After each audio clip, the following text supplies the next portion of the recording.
Hello and welcome back to another video. Guys, in this video I'm going to go through the P0604 internal control module. Now if you are getting this sort of fault code and your car's in terms of symptom, if you are getting, let's say, the car stalling, losing power,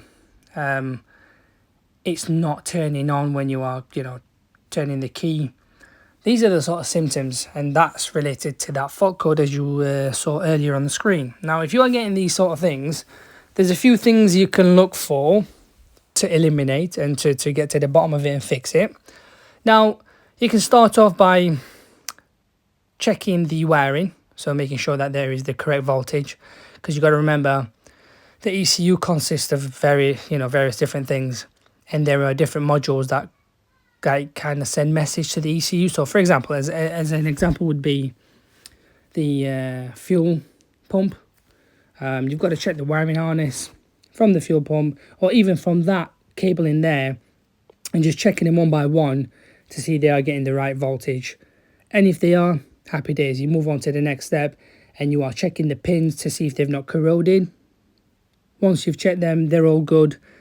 The other alternative would be, in this case, if everything's fine, so far so good, would be to plug it into a diagnostic machine and basically do a full diagnostic scan. Once you've done the full diagnostic scan, look at the modules. So, for example, the BCM, the ISM, the ABS. Look at these different modules, and if every single module comes up with ECU internal fault, then guess what? That means your ECU is packed in. It's corroded. It's, I don't know, whatever the reason is. It's basically finished. You need a new ECU, in other words.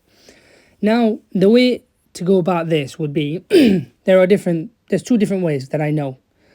You can basically buy a new ECU and get that coded back to the car. Whoever can do it, happy days. If not, what you can do is, there is people online, and I've seen it on eBay, basically send your original ECU to whoever's going to do it, basically. I mean, they will give you prices online for different vehicles.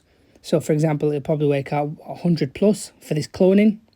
So what they'll do, they'll get your ECU, either refurb the one or clone it to another motherboard and pop it in, done, dusted. They'll send it back to you. It'll just be a case of plug it back in, done. Nothing needed, really. Sometimes might need to do a full scan and clear, but really that's the way to do it. But it is quite common for this fault to happen in any car, whether it's BM, Mercedes, any car. So that's the sort of steps you'll have to take to get to the bottom of it.